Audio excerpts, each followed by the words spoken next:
പക്ഷെ നമുക്ക് സ്റ്റിക്കില്ലാത്തതുകൊണ്ടാണ് നമ്മൾ പപ്പടം കുത്തിയില്ലാത്തത്. നമുക്കിതൊന്ന് ചൂടാക്കി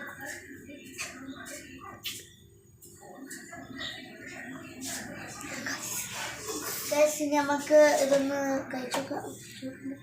നമുക്ക് ഇതിൽ നിന്ന് എടുത്തു നോക്കാം. നമുക്ക് ഇതിൻ്റെ ഉള്ളിൽ എന്താ അവസ്ഥ നോക്കാം. ചുറ്റിട്ടുണ്ട്.